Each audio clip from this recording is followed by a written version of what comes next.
I want you to stop for a moment. Not figuratively, actually stop. Stop scrolling, stop thinking about what you're going to eat tonight, what that person said to you yesterday, what you need to do tomorrow. Just stop. Now tell me something. In this moment, right now, what is keeping you alive? You didn't tell your heart to beat just now. You didn't instruct your lungs to pull in oxygen. You didn't command your blood to carry nutrients to 60 trillion cells simultaneously. Something is doing all of that. Something is running the entire operation of your existence right now, in this moment, without your knowledge, without your permission, without your awareness. And you cannot see it. You cannot photograph it.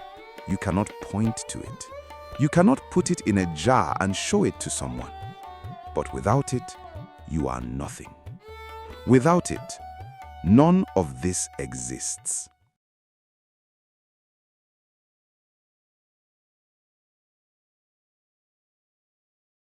"3,000 years ago, in the civilization that built the most enduring monuments in human history, a group of the most intellectually sophisticated people who ever lived looked at that exact mystery, the invisible force sustaining all visible things, and they didn't just wonder about it. They built a theology around it. They built temples to it. They built an entire civilization on top of it, and they gave it a name.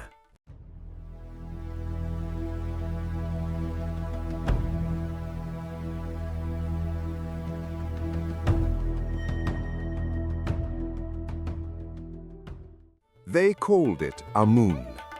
And I am going to tell you something right now that I need you to hold on to for the next hour.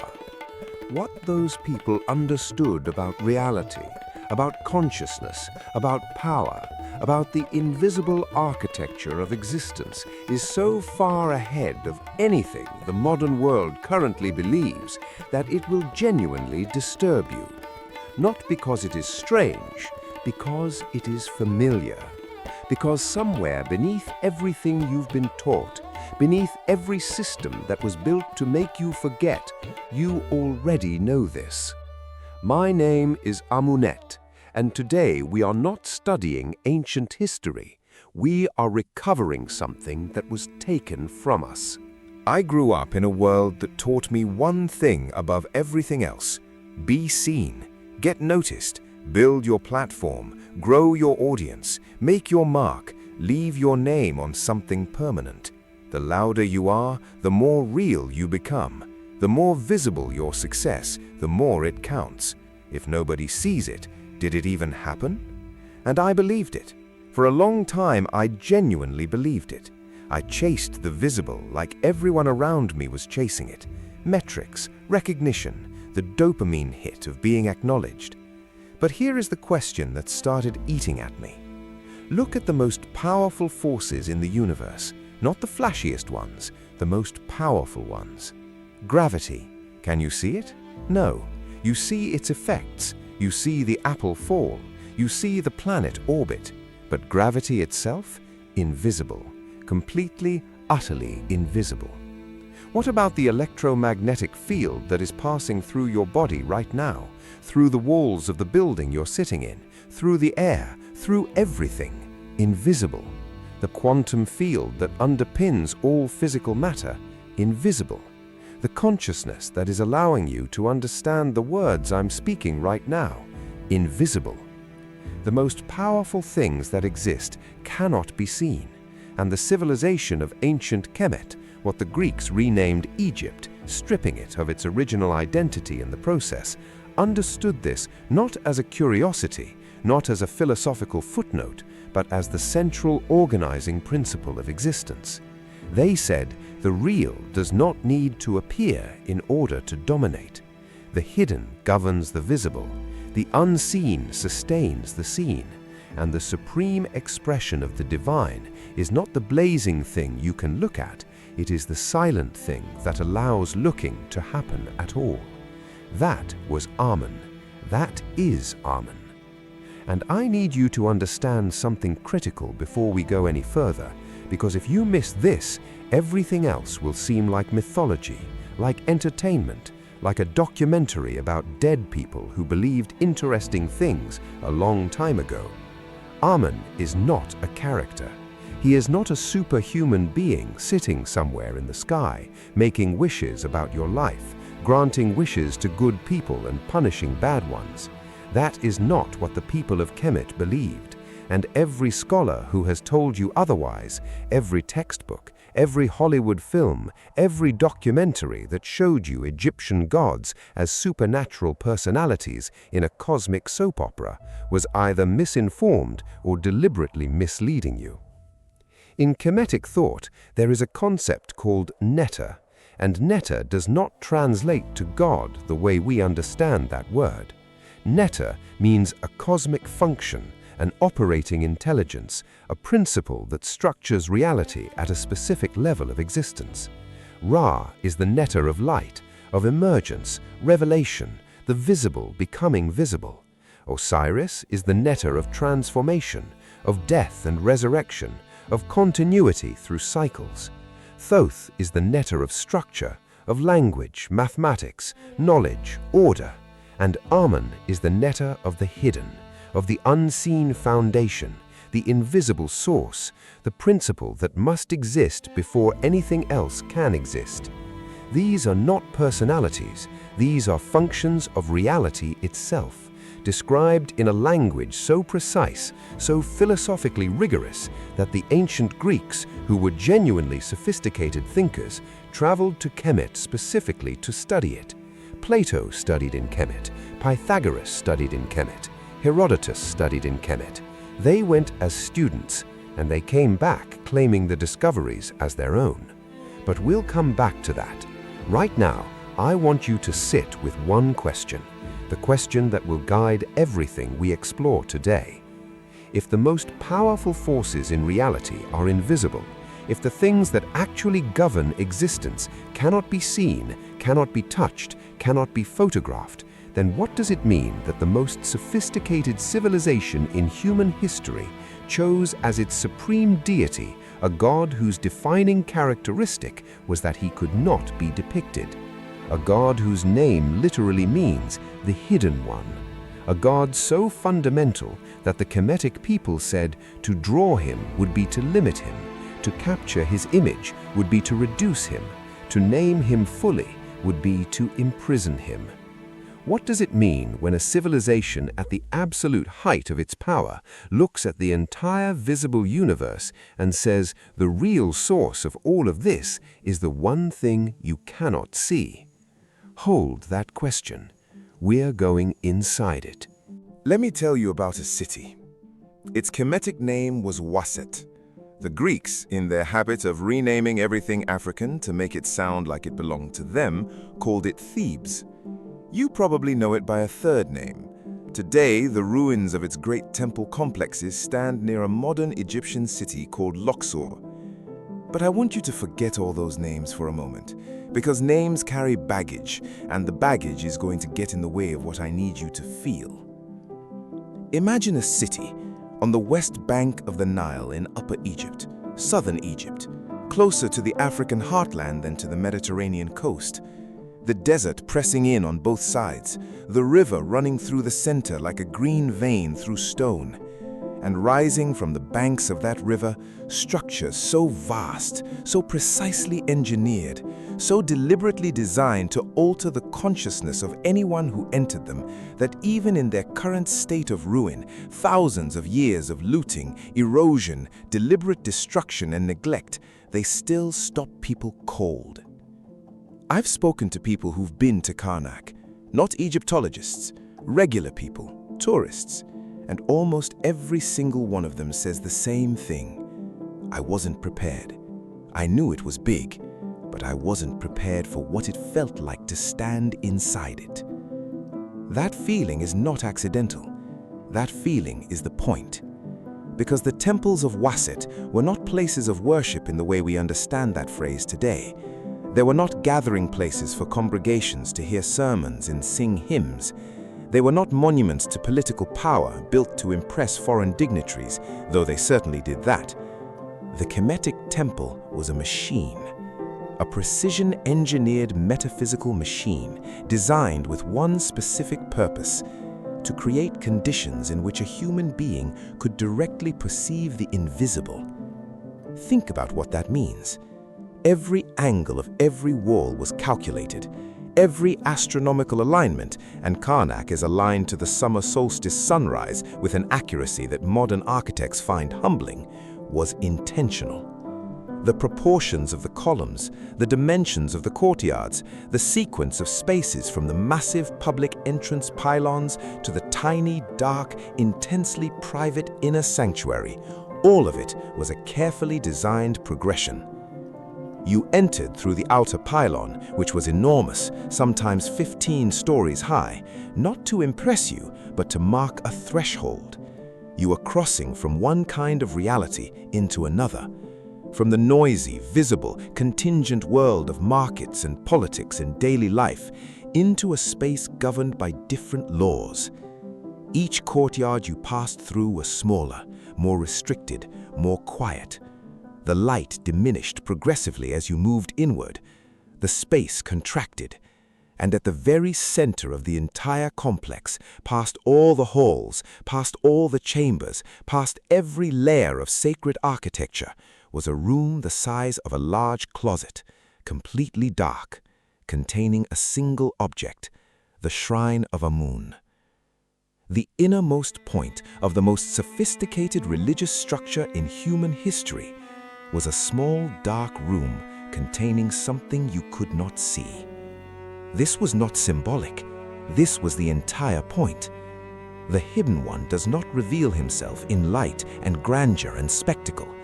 The Hidden One is encountered in the most interior, most contracted, most still and silent place, which is also, the Kemetic priests understood, a map of something inside you.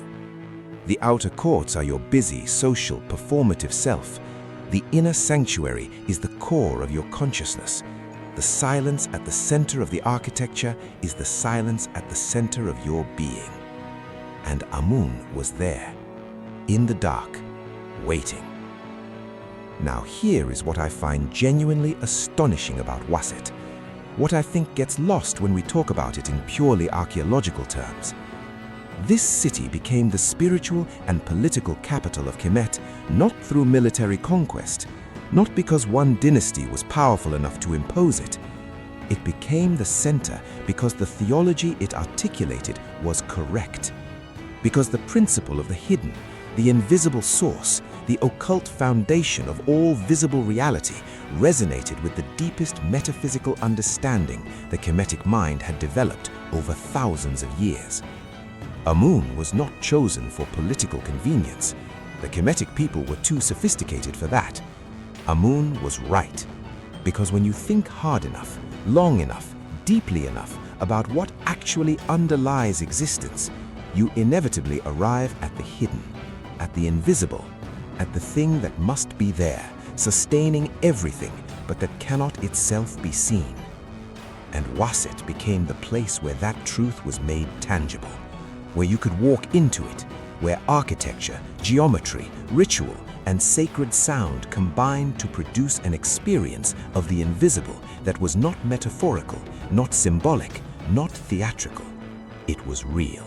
I want to talk about your breath. Not poetically, not as a metaphor, actually, the physical act of breathing that you are performing right now, that you have been performing since the moment you were born, that will continue until the moment you die. You are not thinking about it, you never are, and yet if it stops for 4 minutes, you are gone. This extraordinarily precise, continuous, miraculous process is happening in your body right now without any involvement from your conscious mind whatsoever. And there is something, some intelligence, some organizing principle running that process. What is it? The Kemetic answer was Amun. Not metaphorically. In Kemetic sacred texts, Amun is identified directly with the breath of life, with the animating principle that fills the lungs of every living creature, that stirs the reeds along the banks of the Nile, that carries clouds across the sky, that drives the hawk on rising thermals above the desert. The Kemetic people observed something that modern science has taken 3,000 years to begin catching up to, that life is not a property of matter. Matter by itself does not live. Something moves through matter, animates it, organizes it from the inside, and when that something withdraws, the matter remains, but the life is gone. They called that something Amun. Not because they didn't understand biology, because they understood something beyond biology.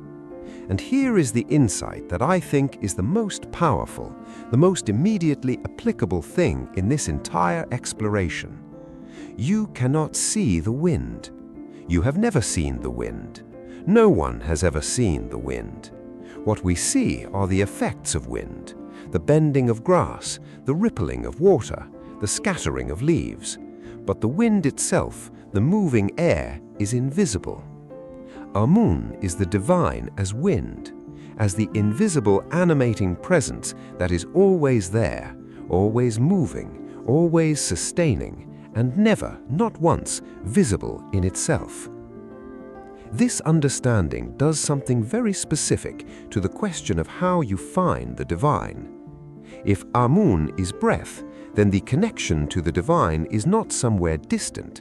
It is not in a temple or a ceremony or a specific set of beliefs held correctly in a specific doctrinal framework.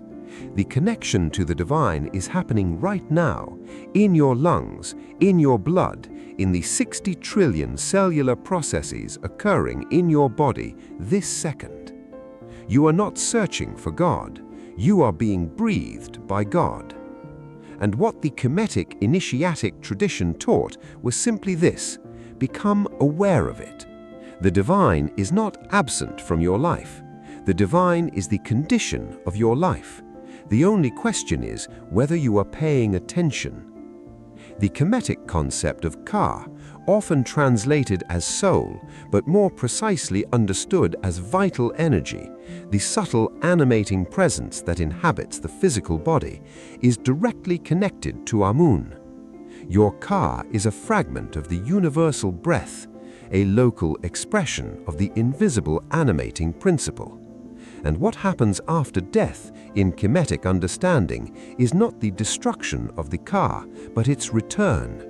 The wave returning to the ocean, the breath returning to the air, the local expression of Amun returning to the universal source. This is not primitive death anxiety managed through comforting mythology.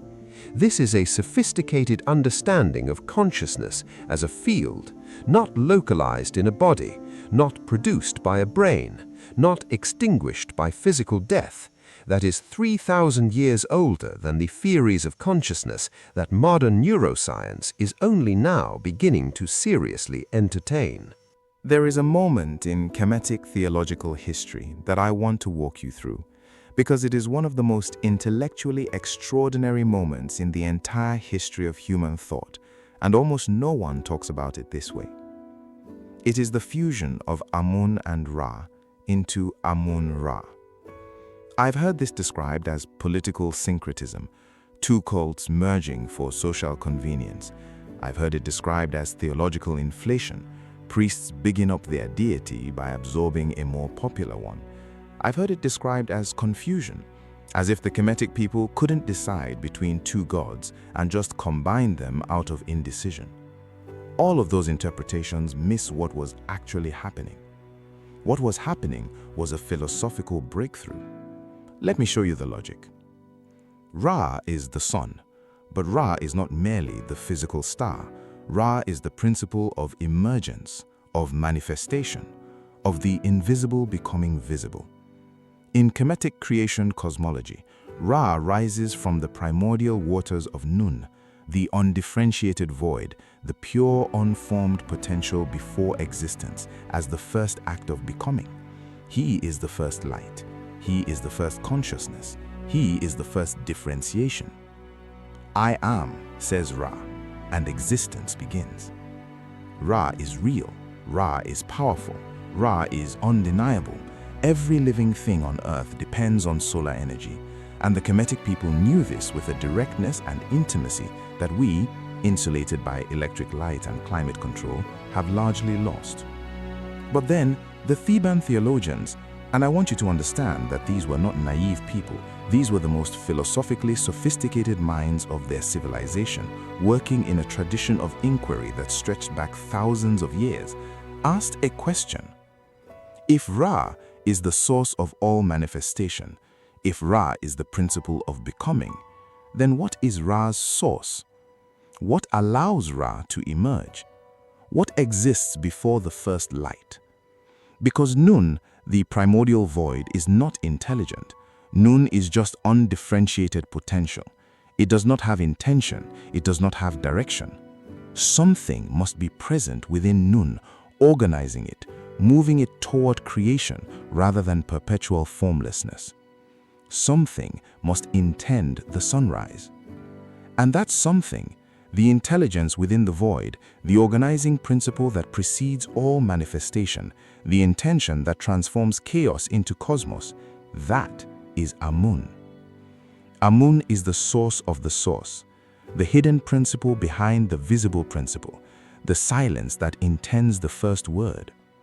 When they are fused into Amun-Ra, what is being articulated is a complete picture of the divine, hidden in source, visible in expression, transcendent in nature, immanent in function. The unseen that becomes seen, not by ceasing to be unseen, but by projecting itself into form while remaining at its core invisible. This is the paradox.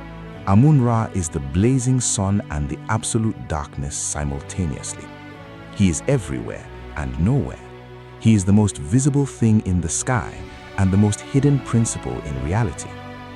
And I want you to think about what this means philosophically, because it took Western philosophy approximately 2,000 years to get anywhere near this level of sophistication, and they still haven't fully arrived. The Indian Vedantic tradition, which emerged later, talks about Brahman, the ultimate reality that is both transcendent and immanent, both beyond all form and within all form. This is a concept of extraordinary depth. The Neoplatonists, Plotinus, working in 3rd century Alexandria, drawing heavily on Egyptian priestly sources, described the One, the ultimate reality from which all existence emanates, which is beyond being and non-being, beyond description and concept, which can be approached but never captured. These are sophisticated ideas, they genuinely are. But Kemet was there first. Kemet went deeper, and Kemet encoded the insight not just in philosophical texts for intellectual elites, but in architecture, in ritual, in the lived daily practice of an entire civilization. Amun-Ra is not a concept. Amun-Ra is a direct perception made available to anyone disciplined enough to pursue it. I have to be honest with you about something. When I first started seriously studying the Amun priesthood, not the tourist brochure version, not the Hollywood version, but the actual historical, archaeological, textual evidence, I had to sit with what I found for a long time before I could talk about it clearly. Because what the Amun priesthood actually was is something the modern world has no framework for. We understand religious institutions. We understand governments. We understand universities. We understand banks. The Amun priesthood was all of these things simultaneously, operating as a single integrated system, governed by a single integrated principle, the alignment of human civilization with cosmic order. By the height of the New Kingdom, roughly 1550 to 1070 BCE, the temples of Amun at Waset controlled somewhere between a quarter and a third of all arable land in Kemet. They employed hundreds of thousands of workers. They operated workshops, storage facilities, shipping fleets. They held immense quantities of gold, grain, cattle, linen, and every other form of ancient wealth. And they used that wealth not for private enrichment, but as a redistribution system. The offerings made to Amun, the daily ritual meals, the grain, the animals, the luxury goods, cycled back into the community as wages for workers, rations for the poor, raw materials for craftspeople. The temple economy was the national economy, and it worked because it was governed not by profit motive, but by the principle of ma'at, of cosmic balance, of giving and receiving in right proportion. But the economic power was the visible expression of something more fundamental. The Amun priesthood were, at their highest levels, initiates, men who had spent years, sometimes decades, in a rigorous training program that was simultaneously intellectual, physical, psychological, and spiritual. They studied astronomy, they studied mathematics, they studied medicine, they studied what we might call sacred acoustics, the specific effects of particular sounds chanted at particular pitches in particular architectural spaces on human consciousness. They studied what we might call sacred geometry, the precise relationships between spatial proportions and states of awareness. And they practiced, daily, continuously, with a discipline that the modern world, with its preference for quick transformative experiences and instant enlightenment, would find almost incomprehensible. The rituals these men performed, the daily ceremonies in the inner sanctuary, the seasonal festivals, the coronation rites, were not symbolic gestures designed to make people feel connected to something larger than themselves. They were functional operations, precision technologies for doing something specific to the invisible fabric of reality, for maintaining ma'at. Ma'at is one of those Kemetic concepts that gets flattened in translation, usually rendered as truth or justice or balance. But Ma'at is larger than all of those. Ma'at is the operating order of the cosmos, the structure that makes things work correctly, the alignment that allows the Nile to flood at the right time, crops to grow, society to function, human life to be genuinely worth living. When Ma'at is strong, things work. When Ma'at is weakened, when the rituals fail, when the alignments break, when the invisible maintenance stops, the visible world begins to unravel. Floods fail, famine comes, the social fabric tears, the civilization frays. This is not superstition. This is a systems model for how civilization works, one that places the maintenance of consciousness and alignment at the foundation rather than treating it as decorative.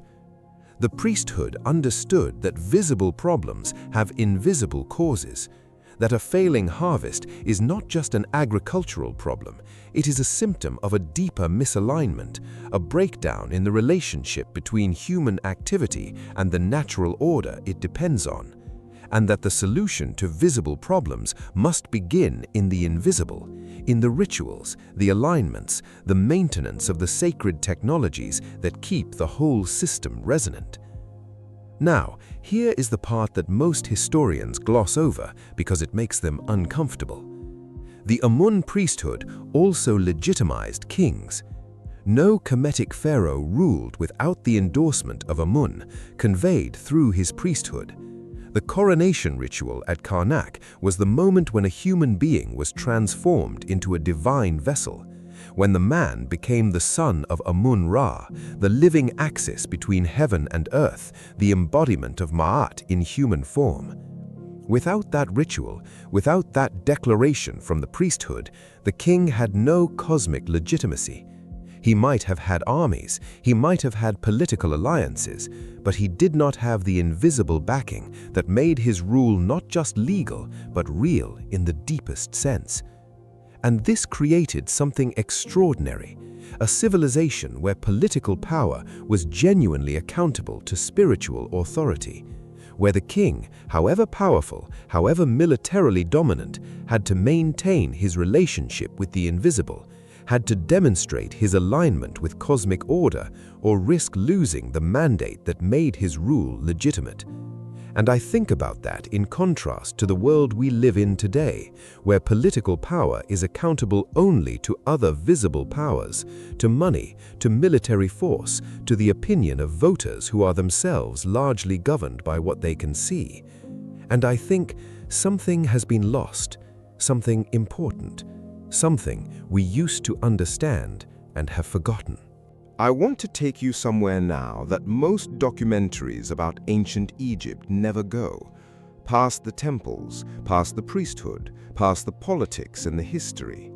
I want to take you into what the Kemetic tradition said about what is happening inside you right now. Because here is something that strikes me every time I go deep into this material. Every external structure in Kemetic spirituality has a perfect internal correspondent. The macrocosm mirrors the microcosm. The temple outside is a map of something inside. The journey through the temple courts is a map of a journey through levels of consciousness. And Amun, the hidden one, the invisible source, the principle that underlies all visible reality, is not only out there in the universe. Amun is in here, in you, as the ground of your own consciousness. Let me ask you something. Right now, in this moment, there are thoughts moving through your mind, perhaps reactions to what I'm saying, perhaps distractions, perhaps judgments. Is this guy credible? Where is he going with this? What am I having for dinner? Those thoughts are moving through something. They are arising in something, playing out in something, dissolving into something. What is that something? It is not another thought. It is not an emotion. It is not a sensation. None of those things can contain thoughts. They are themselves objects moving through a space.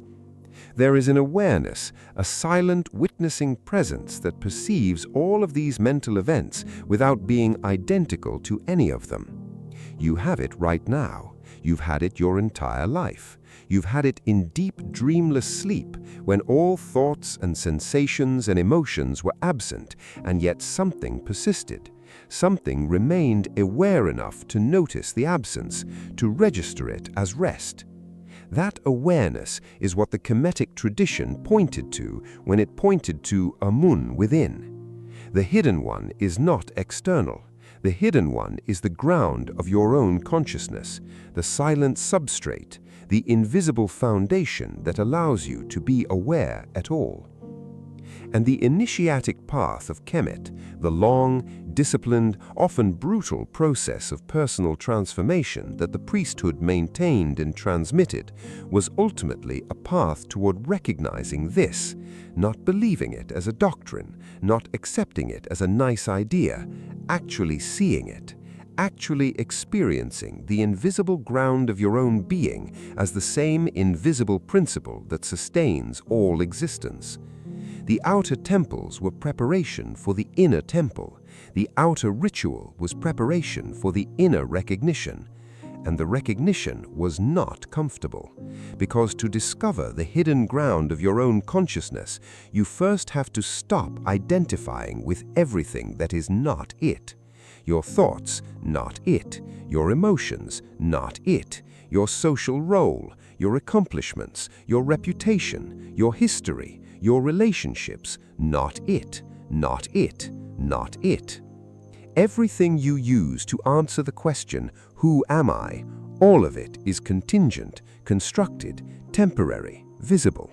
And the Kemetic initiatic process dismantled it systematically, through isolation, through ordeal, through the deliberate removal of every external support that the ego uses to maintain its story about itself.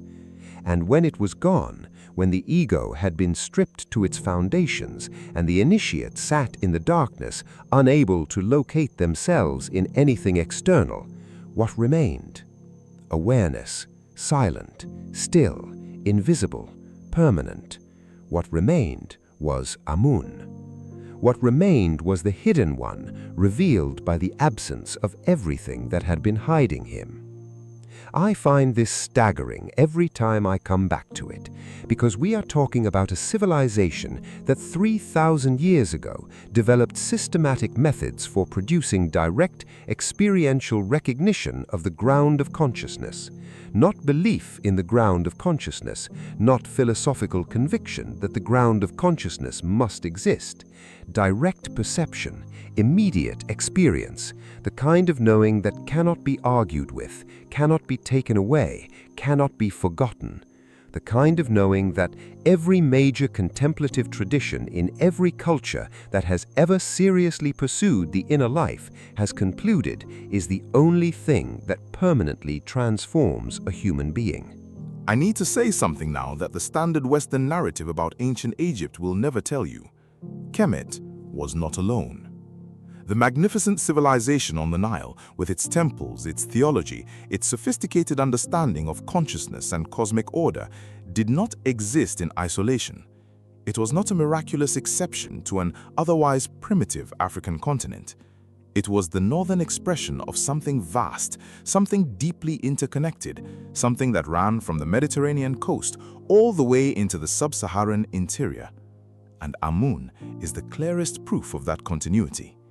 Because Amun did not stay in Waset, Amun traveled south into Nubia, into Kush, into the lands that the colonial historical narrative has always treated as peripheral, as dependent, as derivative, as lesser.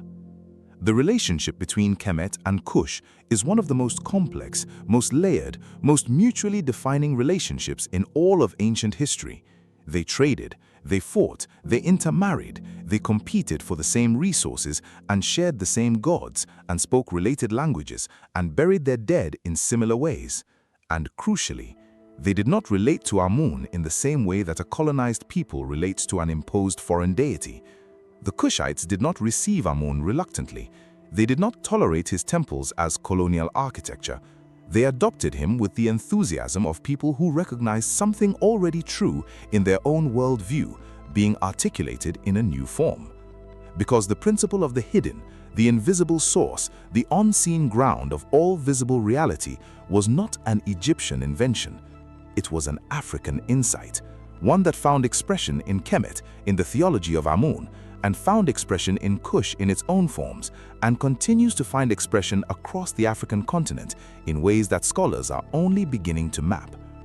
The Yoruba concept of Oludumare, the supreme principle, the ultimate ground, which is not depicted and not worshipped, but which underlies all existence, and from which all the Orisha flow, is structurally identical to the Kemetic Amun, the invisible source that sustains all visible expressions of the divine. The Dogon concept of Ama, the creator who is both immanent and transcendent, who cannot be fully known or depicted. The Zulu concept of Unkulunkulu, the first one, the ancient of ancients, the source of all things, who is present everywhere and depicted nowhere. These are not coincidences. These are not independent inventions of the same idea. These are regional expressions of a shared African philosophical inheritance.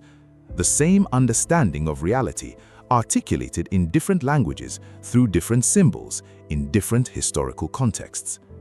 Africa did not produce one great civilization surrounded by primitive neighbors. Africa produced an unbroken tradition of sophisticated engagement with the deepest questions of existence, expressed most elaborately in Kemet, transmitted through Kush, carried along trade routes and migration paths throughout the continent. And the deliberate destruction of that understanding, the burning of libraries, the suppression of priesthoods, the forced conversion of populations, the renaming of everything African to make it sound Greek or Roman or Arab, was not incidental to the colonial project. It was the colonial project. Because a people who know their intellectual history are a people who cannot be made to believe they have no intellectual history. A people who know they produce the metaphysics of Amun cannot be convinced they are inherently primitive. A people who know their ancestors built Karnak and trained Plato and articulated the first coherent theology of consciousness cannot be talked into the self-image that colonialism requires them to have. The erasure of Amun was the erasure of African self-knowledge, and the recovery of Amun is the beginning of its restoration. I want to come back to where we started. Be seen, get noticed, build your platform, grow your audience. We live in a civilization that has organized itself entirely around the visible, that measures worth in followers and net worth and square footage and the number of people who know your name, that treats silence as failure, that treats invisibility as irrelevance. And I look at the state of the world that this philosophy has produced, and I think we are in desperate need of Amun, not as a religious concept, not as an ancient artifact, as a live, functional, practically applicable understanding of what reality actually is and how a human life is actually worth living. Let me give you three things, three direct applications of the principle of Amun to the specific pressures of the world you are navigating right now. First, the most important work you will ever do is invisible.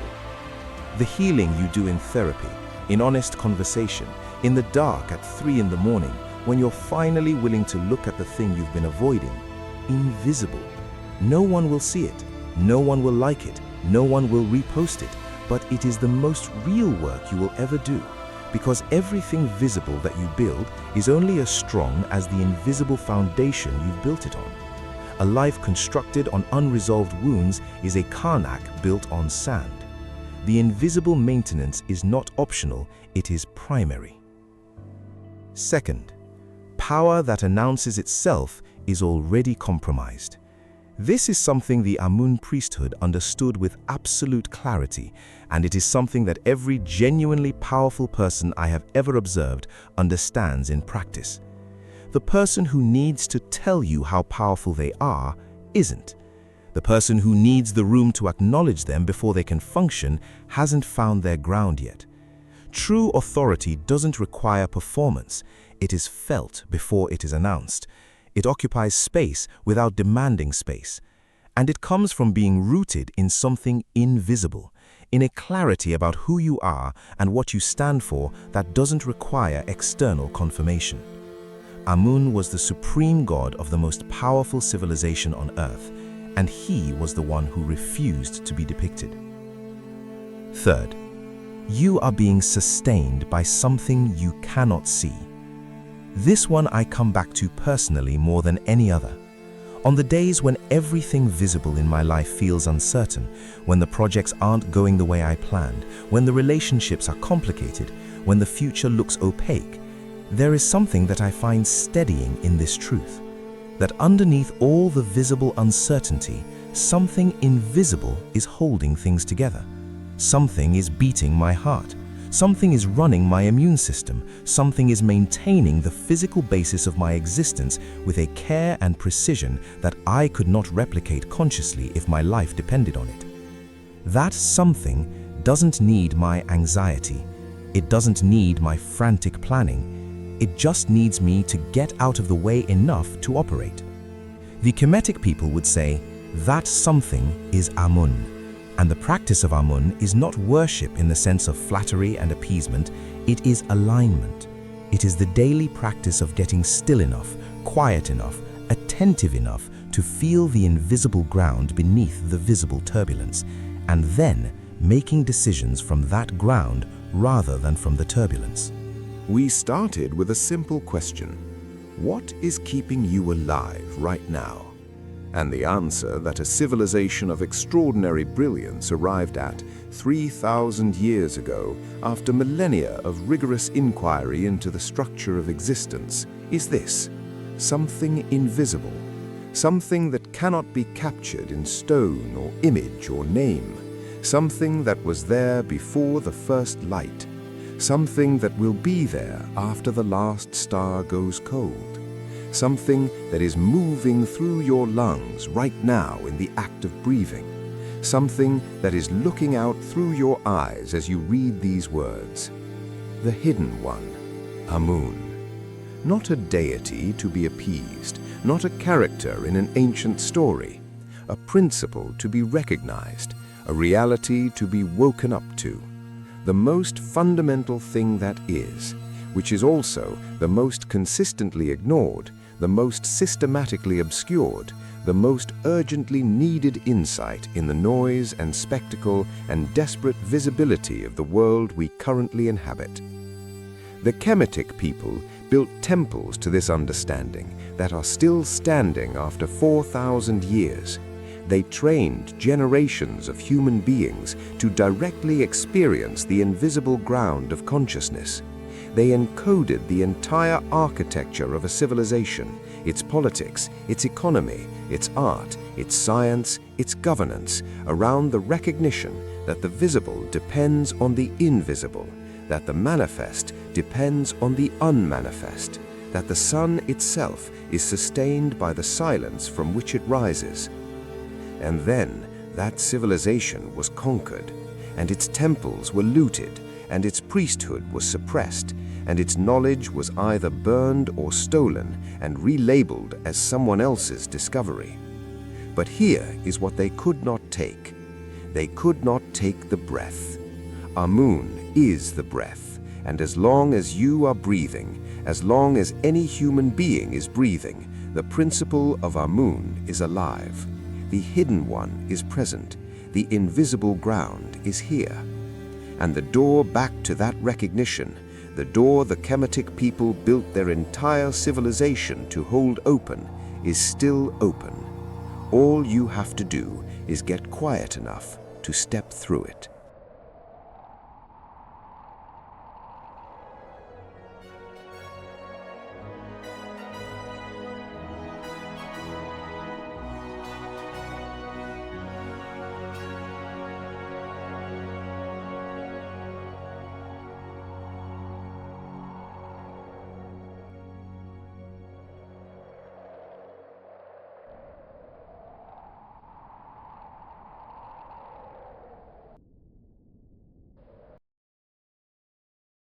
If this reached something in you, share it.